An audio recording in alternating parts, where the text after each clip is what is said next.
En moins de 2 semaines, nous avons une place de marché en ligne qui permet de référencer sur Grand Chambéry, mais aussi tout le territoire avoisinant, Cœur de Savoie, Pays du Lac d'Aiguebelette, porte du parc de Chartreuse, bien évidemment tout le parc régional des Bauges, mais aussi un certain nombre de producteurs qui sont du côté de Grand Lac.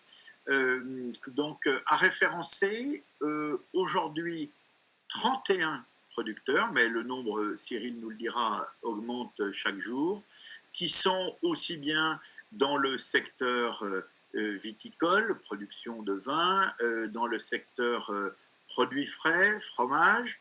On est également dans le secteur de toutes les boissons que sont les alcools, mais aussi les plantes médicinales. On est dans les plants aussi du maraîchage. On est dans les maraîchers eux-mêmes, fruits et légumes. Nous sommes dans la viande, les salaisons. Voilà à peu près balayer les différents secteurs d'activité. Et il suffit, en se connectant sur chambéry.mesproducteurs-mescuisiniers.com, donc chambéry.mesproducteurs-mescuisiniers.com, d'aller sur une carte de notre région. Chaque fois qu'il y a une étiquette, on clique sur la carte et on retrouve la fiche du producteur en question. À partir de ce moment-là, nous avons proposé 2 modes de distribution après paiement en ligne pour ceux qui le souhaitent ou qui le peuvent. C'est une distribution soit à domicile chez les clients, soit sur des points POPs qui sont en fait des endroits où 3 fois dans la semaine, nous avons structuré des drives sur lesquels on peut aller récupérer son caddie, enfin son panier. Et ce projet est d'autant plus intéressant qu'il va vraiment dans le sens, il accélère vraiment les choses dans le sens des attentes du territoire. Parce qu'on est en pleine révision de charte du parc et donc on a questionné ce territoire-là, ce territoire de montagne.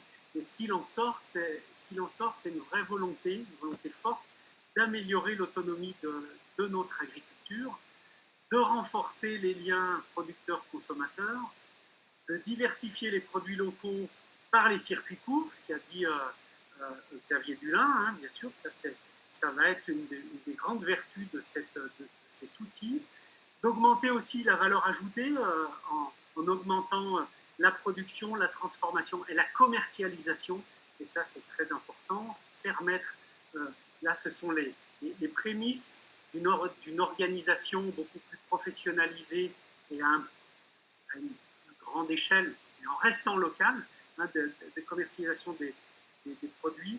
Et puis, ça contribue finalement à l'attractivité du territoire parce que ça donne une image, et ben cette image d'une alimentation locale, et ce qu'on souhaite à travers les plans d'alimentation territoriaux, ben là on est en train de le mettre en place.